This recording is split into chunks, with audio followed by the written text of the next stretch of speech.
Cover letter as I told you, in short आप अपनी सारी डिटेल्स लिख दोगे कि आप में क्या क्या काबिलियतें हैं, आप इन शॉर्ट लिख दोगे 3 पैराग्राफ्स में। सबसे पहले कवर लेटर के अंदर क्या होनी चाहिए, हेडिंग होनी चाहिए जिसमें आपका नाम, कॉन्टैक्ट डिटेल्स होंगे। किसको दिखाने के लिए, एम्प्लॉयर को दिखाने के लिए। देन फर्स्ट पैराग्राफ में आप अपने आप को इंट्रोड्यूस करोगे, सेल्फ इंट्रोडक्शन दोगे अपना, और उसके बाद आप जो है अपनी पर्सनैलिटी को डिस्क्राइब करोगे कि आप कितने ज़्यादा कॉन्फिडेंट इंसान हो और आप में कितना ज़्यादा एंथुजियाज़म है। ओके, सेकंड पैराग्राफ में आप डिटेल्स लिखोगे आपके प्रीवियस वर्क एक्सपीरियंस के बारे में, आपके जो स्किल्स है प्रोफेशनली आपने क्या क्या अचीव किया है, क्या क्या अकॉम्प्लिश किया है, उन सब चीज़ों के बारे में आप लिखोगे। उसके बाद लास्ट पैराग्राफ में आप बताओगे कि आप कितने ज़्यादा इंटरेस्टेड हो इस कंपनी में वर्क करने के लिए, और उन सबको थैंक यू कहोगे कि उन्होंने आपका ये लेटर पढ़ा है, उन्होंने अपना टाइम आपको दिया है। Then closing and the cover letter with a closing line, जैसे कि your sincerely and your signature. समझ गए? Your cover letter is the first step to look at your CV resume, which is second step to get you shortlisted for an interview।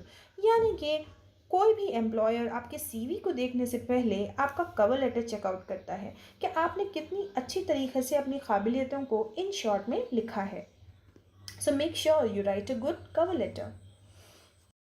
Now this is an example of a cover letter. It's a very short one, just see.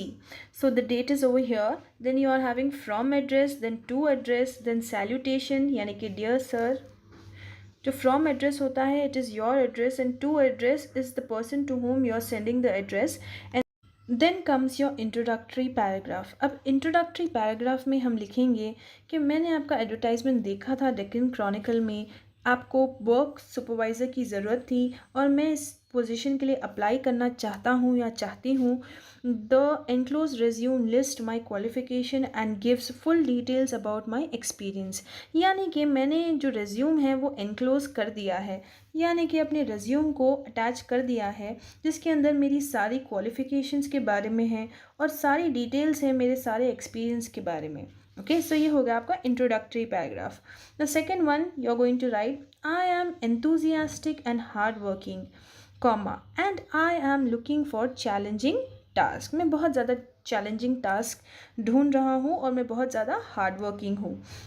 अब third and conclusive paragraph is I shall be happy to present myself for an interview with you if my name is shortlisted। यानी कि मुझे खुशी होगी अगर आप मेरा नाम को शॉर्टलिस्ट कर देंगे और मुझे इंटरव्यू के लिए बुलाएंगे। योर्स फेथफुली राजा गोपाल।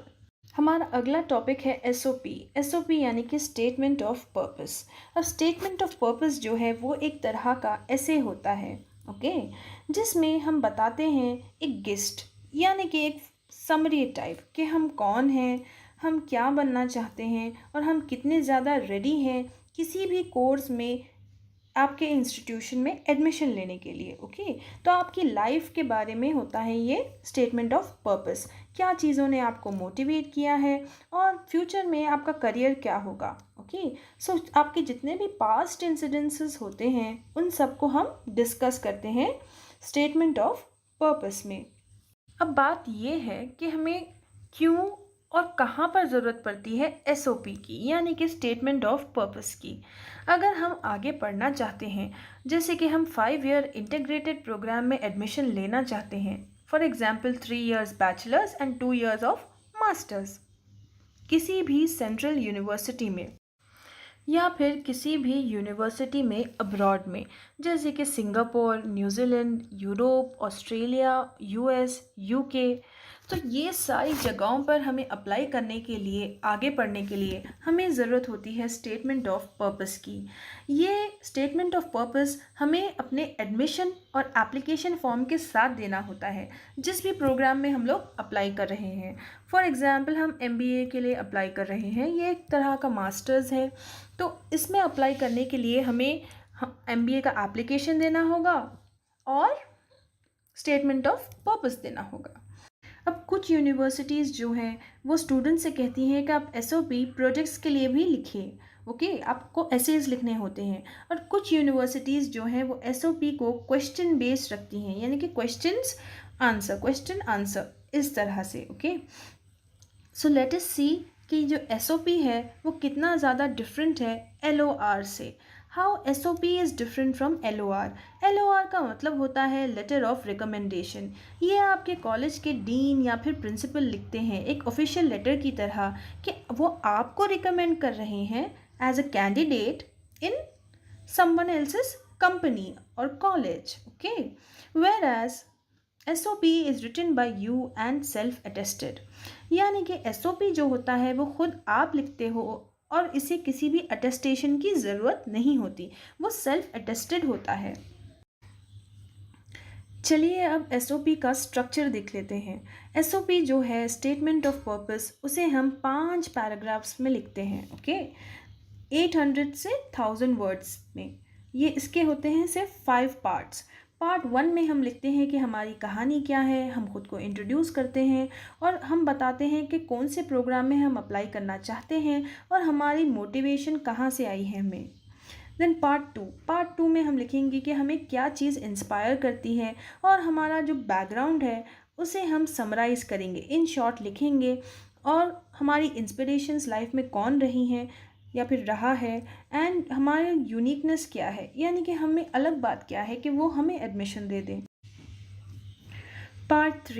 पार्ट थ्री में हम बताएंगे कि हम क्या कंट्रीब्यूट कर सकते हैं, यानी कि हमने जो भी एक्स्ट्रा करिकुलर एक्टिविटीज़ की हैं, अचीवमेंट्स हमने हासिल किए हैं, वर्क एक्सपीरियंस हमारा है, तो ये सारी चीज़ें किस तरह रिलेटेड है हमारे इस कोर्स से जो हम यूनिवर्सिटी में अप्लाई करना चाहते हैं। फॉर एग्ज़ाम्पल MBA से पहले we have studied let's say BBA।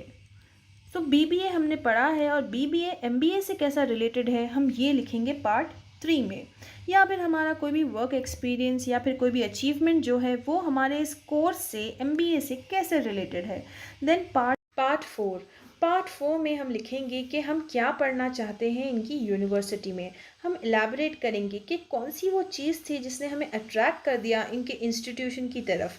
क्या वो इस कॉलेज की हिस्ट्री है, यहाँ के फैसिलिटीज़ है, या फिर यहाँ के प्रोग्राम्स है, या फिर यहाँ का स्टडी कल्चर है, या फिर जो अपॉर्चुनिटीज़ है पढ़ने के, वो उन चीज़ों ने हमें अट्रैक्ट किया है।